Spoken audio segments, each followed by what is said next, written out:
Wait, what the hell? People are saying that Shadow's game wasn't good. Shadow the Hedgehog is awful. Stay away from it. Shadow the Hedgehog could signal the death of Sonic spin-off. The title that made me gain depression. Oh, holy shit, dude, relax. Listen, guys, I know a lot of people think that this game isn't good. I know critically speaking, it's not well made, but god damn it, I'd be lying to you if I said that I didn't have a ton of fun with it. So I'm here today to dispel the hate. Let me prove to you why this game is good, and let me tell you why you're wrong about this little black hedgehog who loves Latinas. I just love Latinas, Sonic. It's no secret by now that Shadow the Hedgehog is one of the most hated games in the Sonic franchise. Complaints range from them screwing up his personality, the story, the mission structure not making sense, giving him guns not making sense, him riding a bike and also not making sense.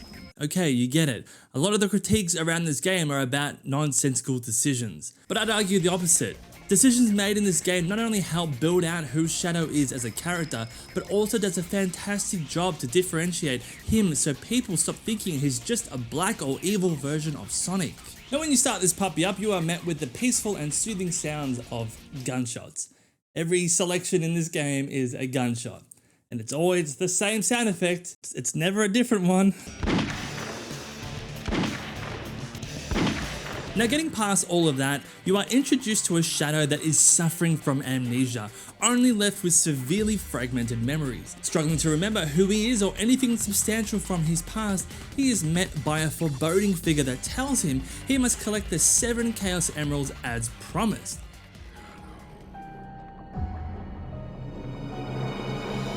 As you can see, the day of reckoning will soon be here. Find the 7 Chaos Emeralds and bring them to me as promised. Shadow, clearly not remembering anything about his past, deduces that this is the only way he's gonna figure out who he is and start remembering his past. So he sets out to find those emeralds. Now you're thrown into the first level Westopolis, and I really hope you like this level because you're gonna be playing it a ton. At first glance, it looks like the normal 3D Sonic formula. Drop into a level, collect rings, and get to the end. But that is until you come across 3 available missions in the level. What? What the fuck is this? That's right, baby. There are branching paths in this game denoted by the morality of the missions you decide to complete in these levels. Each mission will lead you to a different preceding level and ultimately a different ending. What does this do? Oh, I don't know. Maybe it just makes players pay attention to what they're doing in the levels. It makes players' decisions have a sense of purpose and gives the player further goals when wanting to take a particular mission path, all in the name of incentivizing replayability. In essence, you are rewarded for going back and playing a different playstyle. You get more unique levels, different accompanying characters, different weapons, new guns and swords, new dialogue. It's just really fucking good. And you even get to play alongside Maria. But I figured since she dies anyway and I was in a bit of a rush, I just pushed the plot along a little faster. Maria! Now just on those accompanying characters, the cast from Sonic Heroes returns here, and instead of controlling 3 at once, they just kind of follow Shadow around. They don't really do anything to help you in battle aside from the occasional hit here and there, and outside of that, they just kind of stand next to you while you do all the work. I did enjoy their dialogue with Shadow, and it did add a nice dynamic, albeit from them being a little useless. It was just really nice to see them fit into Shadow's story, as it reinforced that Shadow is still the main character in his own game, unlike being pushed aside in your own franchise. And this game also doesn't just recycle levels like other Sonic games either.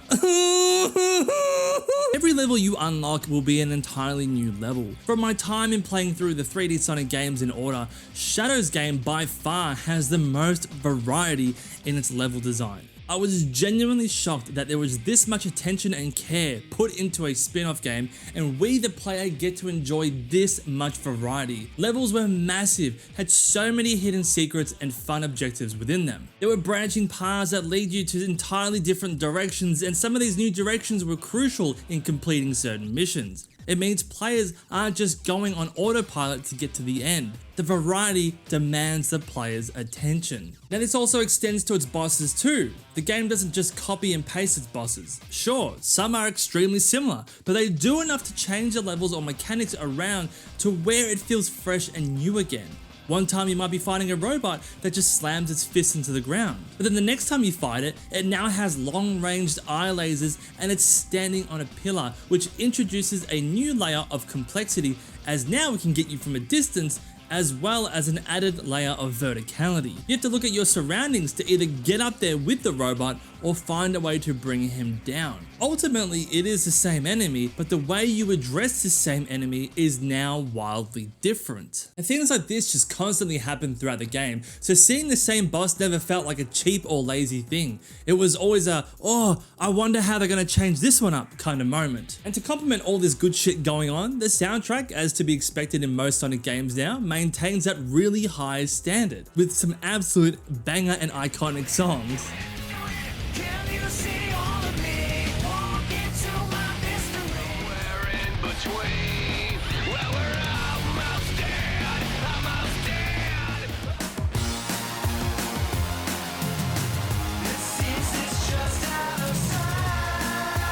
So do you see all these circles on the side here? These are all the available endings to unlock. Yes, there are 10 endings to unlock, and once you get that 10th one, you'll actually access the 11th secret ending, which is considered the true ending. More on those endings in a minute. So once you finish one go around, you can start the game again, complete different mission objectives in the levels, which will then take you down new paths, new levels, and eventually lead you to a new ending. Now granted, the way the game does this kind of sucks. You can't just enter a level, let's say here, and go to any of the locked paths. You have to start a new game every single time, which puts you back into Westopolis, and you have to do it all over again every single time you want to take a new path. See what I mean? You're going to be playing this level a lot. I just wish there was a way I could just jump back into a level that splits, rather than being forced to play the same level again to get to a point where I can break into new territory. But outside of that, I love this concept. The game also shows you what paths you've accomplished in other save files, so it's very clear which way you need to go, and you can minimize repeating too many levels unnecessarily. So, 11 bloody endings, that's a lot, hey? Some people complain about the story in this game, but I'm just like, mate, if you don't like one, just pick another.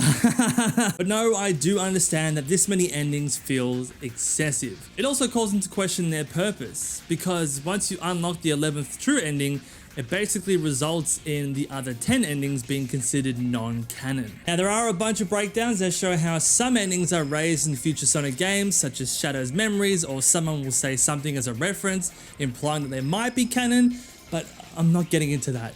You can go down that rabbit hole if you want. Good luck. But through its differing parts, the game tries to answer or at least address a lot of the questions raised about Shadow in the past games that led to this spin-off. In Heroes, we see a sea of Shadow androids, and the players, along with Shadow himself, question whether or not we're actually playing as the real Shadow or a copy of Shadow. Eventually, it is confirmed that we are playing as the real one, but it was still great to see something like that addressed. It also delves deeper into his amnesia, deeper into his creation, and what role Black Doom and Gerald Robotnik had in his creation. It also did an amazing job in showcasing the real friendship that Shadow had with Maria, who I consider to be his moral North Star. Showing how deeply he trusted Maria, and showing us from multiple angles leading up to her untimely demise gave that fateful moment so much more meaning, as well as strengthening the end of Sonic Adventure 2, where Shadow gave humanity a chance to be happy. Maria, this is what you wanted, right? This is my promise I made to you. We barely got anything like that in SA2, and I really wanted more of that relationship. This game gave me that. And on top of all that, there is an alien invasion taking place that will make up a lot of the enemies that you fight in this game. And this race of aliens is called the Black Arms. The leader of the Black Arms is the foreboding figure we saw at the start of the video, Black Doom. There is just so much on offer here, so many moving parts, and simply too much to cram into this one video. But I do want to talk about a few of the endings that I did enjoy most. There's a scene where Shadow becomes the most powerful hedgehog in the world. I'm Shadow the Hedgehog, and now I am the most powerful hedgehog in the world. Shadow assumes that he's an android. I am Shadow Android, the ultimate life form, a copy of Shadow the Hedgehog. Shadow kills Sonic, Shadow kills Eggman, and it's implied that Shadow kills himself? I am Shadow the Hedgehog, a research experiment gone deadly wrong. I've caused so much destruction. I should never have been created. This is who I am. Hey, don't go there! Yet. What the fuck did you just say? Things may not be what they seem. You could be.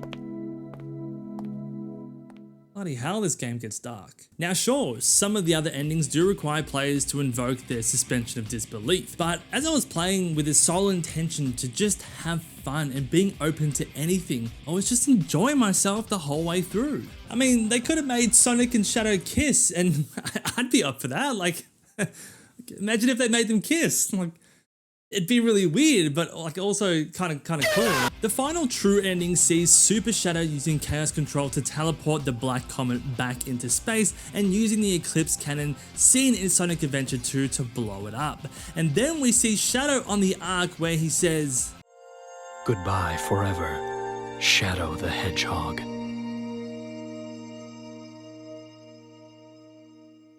Now I don't know if I'm reaching here, but to me that shows that Shadow has finally come to peace with his past. That he's finally letting go of the past trauma and is looking forward, looking to the future, and now has the ability to define the kind of hedgehog he wants to be.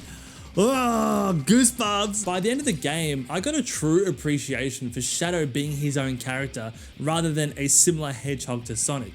He isn't afraid to do what it takes to achieve a goal, and he will use anything around him like cars, bikes, spinning spiked hoverboards, and guns to do so. I don't understand why or how so many people say that this game is bad. Sure, it can be clunky at times, but it's just absolutely not the worst Sonic game in the franchise. In fact, it's the game that I've had some of the most fun in addressing and trying to play all these 3D Sonic games in order. This is an overhated game in the lineup, one which I think people really should retry for themselves, especially before seeing the Sonic 3 movie.